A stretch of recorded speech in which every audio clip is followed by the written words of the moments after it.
Bom dia, crianças da classe de primários. Tudo bem com vocês? Aqui tá tudo bem. Vocês se lembram que na semana passada eu falei que cada um de nós tinha habilidades, que uns tinham habilidades em desenhar, outros em cantar, e que a gente deveria usar essas nossas habilidades para servir a Jesus? Então, hoje a história que eu vou contar tem a ver com essas habilidades. O nome da história é Todos por Um e Um por Todos.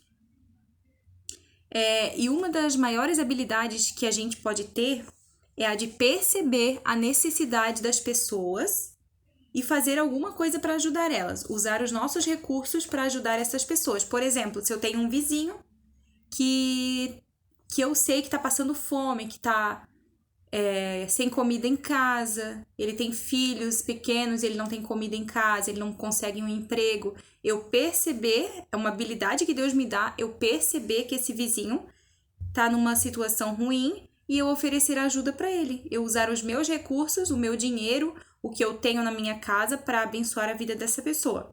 Isso é uma habilidade que Deus nos dá. Então, essa história conta sobre pessoas que utilizavam o que tinham para abençoar outras pessoas. Elas não eram avarentas. Ser avarento, né? Ter avareza, é quando a gente tem muito amor, muito apego ao dinheiro. É tudo meu, não vou dividir com ninguém. Essas pessoas não eram assim.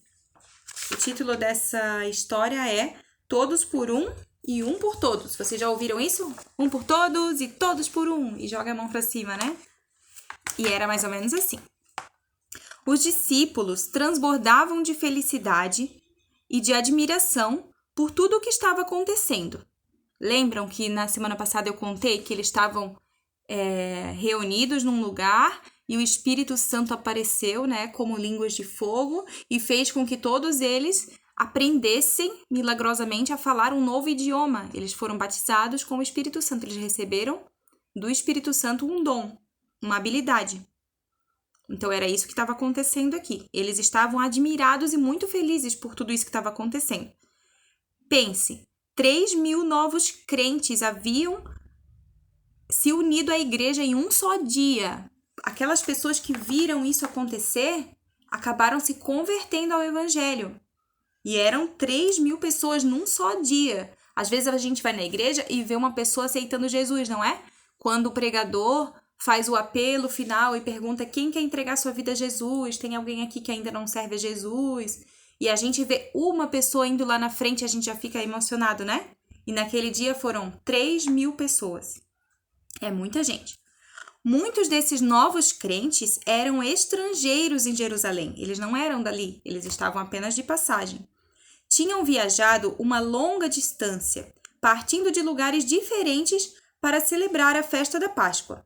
A maioria planejava retornar para casa assim que a festa terminasse. Mas depois, muitos mudaram de planos. Não mais tinham pressa de voltar para casa. Queriam permanecer em Jerusalém mais algum tempo. Poderiam aprender com os discípulos um pouco mais sobre Jesus. Eles estavam famintos por aprender de Jesus. As pessoas hoje estão famintas por aprender de Jesus, elas querem saber mais de Jesus e a gente tem que ensinar elas. Os crentes de Jerusalém receberam alegremente em seus lares os novos crentes. Olha só, os crentes de Jerusalém recebiam em casa os novos crentes. Eles diziam, fica aqui na minha casa, você não tem onde ficar essa noite, fica aqui na minha casa, come aqui, toma banho aqui, dorme aqui. A sua família costuma fazer isso? Receber pessoas em casa? Pessoas que vão na igreja, pessoas que se convertem? Receber os vizinhos em casa? Eles convidam para fazer o pôr do sol na sua casa, para almoçar? A gente precisa se aproximar das pessoas dessa forma. É dessa forma que a gente ganha a confiança das pessoas e elas acabam percebendo que a gente tem Jesus e elas vão acabar querendo ter Jesus também, né? Eles tomavam as refeições juntos. Juntos oravam e louvavam ao Senhor. Alguns dos crentes eram ricos, outros eram pobres. Alguns deles não possuíam nada, porque haviam sido rejeitados por seus familiares quando se tornaram cristãos. Outros haviam vendido sua propriedade ou bens a fim de poderem ajudar outras pessoas. Todos partilhavam o que tinham. Para eles, as coisas deste mundo não tinham mais nenhuma importância.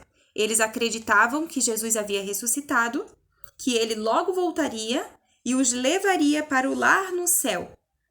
Estavam cheios de esperança e amor. Eles consideravam tudo o que eles tinham como sendo de todos eles.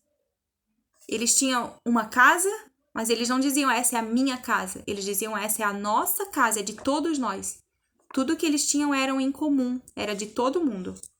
Os crentes também estavam cheios do Espírito Santo. Desejavam compartilhar a esperança e o amor com todos. O Espírito Santo usava os crentes para realizar muitos milagres. Naquele tempo não havia jornais, rádio, televisão, internet em Jerusalém. Mas nem por isso as notícias da igreja primitiva deixaram de espalhar-se. Todos falavam sobre as boas novas do Evangelho. As pessoas diziam, você ouviu o que aconteceu nessa manhã em frente ao templo? Outro dizia, lembra-se da minha vizinha, aquela que era paralítica desde o nascimento? Ela foi curada. Você sabe o que eu vi? Os membros da igreja primitiva ensinavam a palavra de Deus. Eles compartilhavam alegremente. Frequentemente comiam juntos. É muito legal comer juntos. Convidar as pessoas para vir almoçar na nossa casa, fazer junta-panelas. Claro que agora a gente está na pandemia e a gente tem que ficar um pouquinho mais afastado, né? Mas é muito legal convidar os irmãos da igreja para vir na nossa casa e viver em união com os irmãos. Também compartilhavam dos rituais da Santa Ceia. Cada dia havia um período de oração e louvor. A gente tem que ter um período de oração e louvor na nossa casa todos os dias, fazer um cultinho, né? Quando a gente acorda, a gente tem que ter um período de oração, de leitura da palavra, estudar a liçãozinha da escola sabatina. E a gente tem que definir, eu vou ficar esses 15 primeiros minutos do meu dia com Deus. Daí você coloca ali o seu celular a despertar, pede para o seu responsável colocar a despertar. Mãe, coloca a despertar aí para mim 15 minutos. Daí você vai ficar aquele tempo bem quietinho com Jesus. Vai orar, vai fazer sua lição, vai ler a Bíblia, um pedacinho cada dia. E quando despertar, você vai para suas atividades. Todos os dias a gente tem que dar um momento para Deus. E de preferência, que seja de manhã, a primeira hora do dia. Cada dia, novas pessoas ouviam a história de Jesus. E todos os dias, mais pessoas se uniam à igreja. As pessoas vão se unir à igreja se a gente falar de Jesus para elas. Se eu não falar de Jesus para as pessoas, como elas vão ficar sabendo? Não é mesmo? A gente tem que falar de Jesus e, o mais importante, demonstrar com os nossos atos que a gente é de Jesus.